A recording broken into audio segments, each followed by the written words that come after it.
जो ज्योति दुनिया में बुझी जा रही है, उस ज्योति को भारत अपने दाहिने करतल पर जलाकर भारत का कोई सपूत, भारतवर्ष संपूर्ण विश्व को अंधकार से प्रकाश की ओर मार्ग दिखाएगा।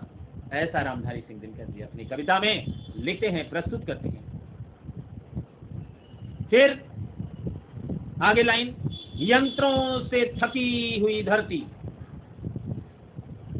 इस मशीनी सभ्यता, विज्ञान के उन्नति से, ये जो मशीनी सभ्यता का विकास हो रहा है, जो सारे लोग इस विज्ञान के आविष्कार में जूझे जा रहे हैं, हर समय विज्ञान का सहारा ले रहे हैं, चाहे वो हवा खाने के लिए हो, ठंडा पानी पीने के लिए हो, घर पहुंचने के लिए हो, इत्यादि इत्यादि, कोई काम करने के लिए हो।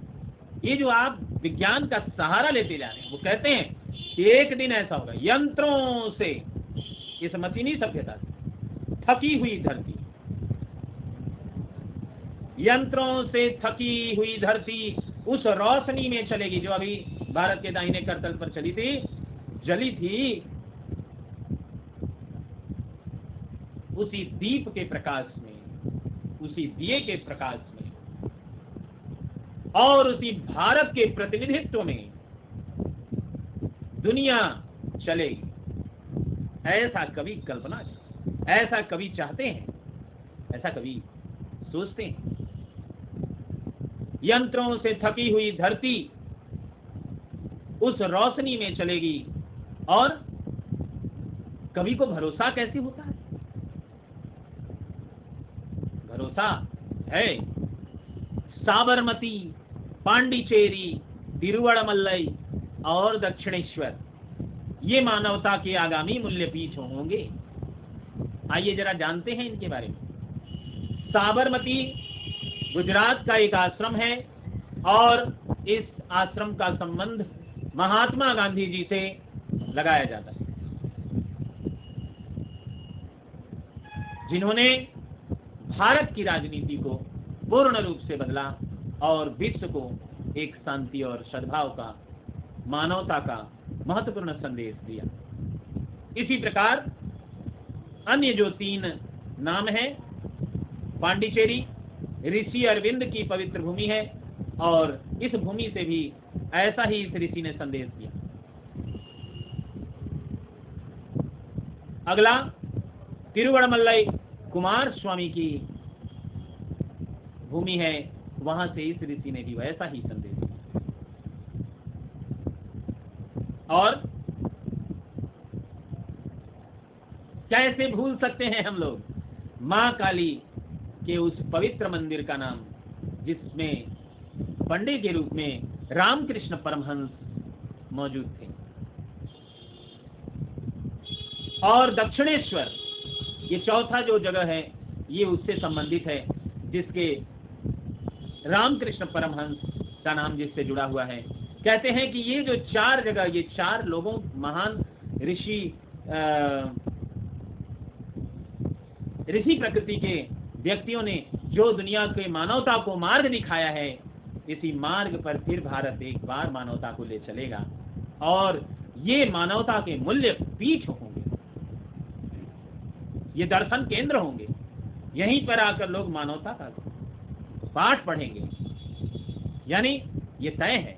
कभी क्या कहते हैं, साबरमती, पांडिचेरी, तिरुवड़मलई और दक्षिणेश्वर, ये मानवता के आगामी आने वाले समय में मूल्य पीठ होंगे। यहीं से मानवता का पाठ पूरे विश्व में फैलेगा।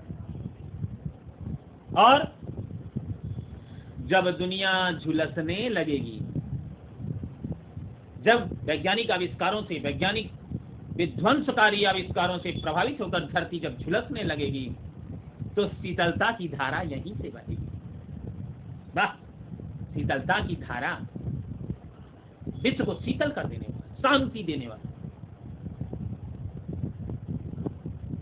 धारा यहीं मैंने भारतवर्ष बहेगी। शीतलता की धारा यहीं से बहेगी, और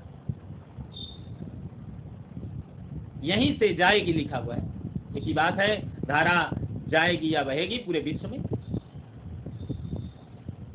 और रेगिस्तान में दौड़ती हुई संततियां,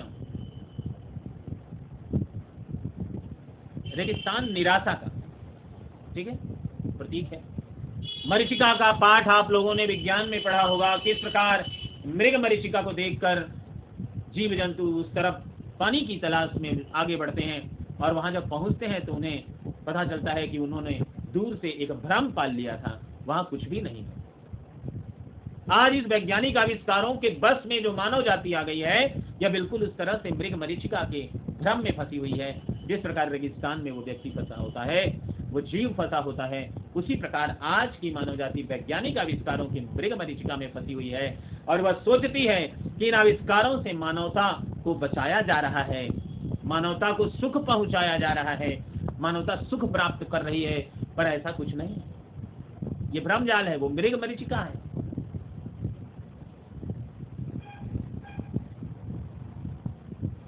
नहीं है तो क्या होता है, रेगिस्तान में दौड़ती हुई संततियां, ये जो पीढ़ी दौड़ रही है, थकने वाली हैं। अब ये थकेंगी और फिर पीपल की छाया में लौट आएंगे। जब थकेंगी तो इन्हें शांति चाहिए, शीतलता चाहिए,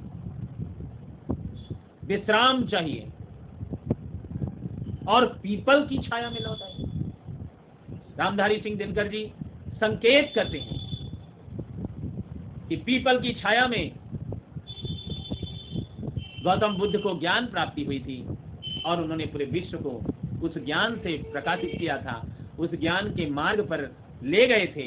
जैसा कि हम सब जानते हैं कि बौद्ध धर्म विश्व के प्रमुख धर्मों में से एक है। वो एक भारत का नवयुवक, एक नौजवान जो आज ईश्वर की तरफ पूजा जाता है, उनको पीपल वृक्ष के नीचे ही ज्ञान की प्राप्ति हुई थी। कभी कहते हैं कि ये जो पीढ़ी थक रही है, ये फिर से एक दिन पीपल की छाया में विश्राम जब चाहेगी तो वो भारत से ही उसे हासिल होगा, लौट आएगी। आदमी अत्यधिक सुखों के लोभ से ग्रस्त है। सीधी सी लाइन है भैया, आदमी मनुष्य ज्यादा सुख की प्राप्ति कामना करता है, और उसी लालच में वह इन सुखों से ग्रस्त है।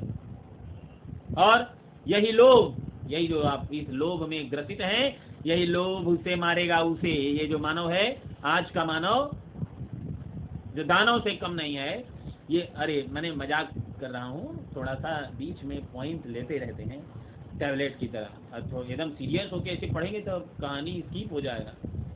इसलिए क्या बताएं, ये जो आज का मानव है, जो सुखों के लोभ से ग्रस्त है, जो अपना काम एक बूंद नहीं करता, जरूरत पड़े वह तो रिबोट के निर्माण में है जो उसका सारा काम कर सके, जरूरत पड़े तो खिला दे, पहना दे। जोमेटो वाला अभी आता है और आपको एक घर तक नाश्ता और खाना पहुंचाता है।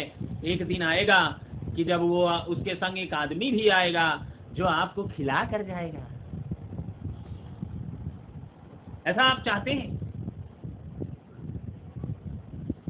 तो सुखों के लोभ से ग्रस्त है, और यही लोभ उसे मारेगा। यही लोभ इस आज के मानव को मारेगा, और मनुष्य और किसी से नहीं, अपने आविष्कार से हारेगा। बनाओ, फ्रिज बनाओ, टीवी बनाओ, प्रेस मशीन बनाओ, बेल बजाओ, सारा कुछ बना दो विज्ञान से जो मानव को सुख पहुंचाए,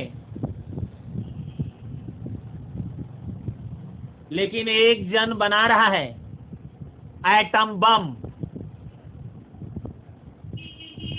एक दिन फोड़ देगा, सत्यानाश।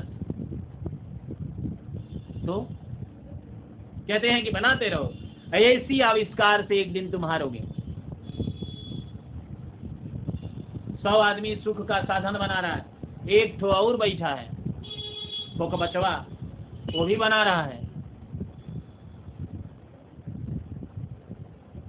Atom bomb. धरती खत्म, और मनुष्य और किसी से नहीं, अपने आविष्कार से हारेगा। यही मतलब है इस लाइन का। और गांधी कहते थे, गांधी जी कहते थे कि अवकाश बुरा है। आइए हम लोग फिर से मैं 10 मिनट से ज़्यादा वीडियो नहीं बनाता, कोशिश करता हूँ कि उससे ज़्यादा बड़ा ना हो। बहुत चीज़ों को ध्यान में रखना पड़ता है और आपका इंटरेस्ट भी साथ साथ ध्यान रखना पड़ता है। मिलते हैं हम लोग अगले वीडियो में और वहाँ पर कविता के नेक्स्ट पार्ट को हम लोग पढ़ लेते हैं। तो बने रहिए, थोड़ा कुछ जानना है, कुछ एक्स्ट्रा जानना है तो बने तो रहना पड़ेगा गुरु जी के साथ। चलिए ठीक है, कोई बात नहीं, आपका साथ हमेशा हमें मिलता रहे, यही तो हम हमेशा कामना करते हैं। आप बिल्कुल बने रहेंगे हमारे साथ, ऐसा हमारा विश्वास है।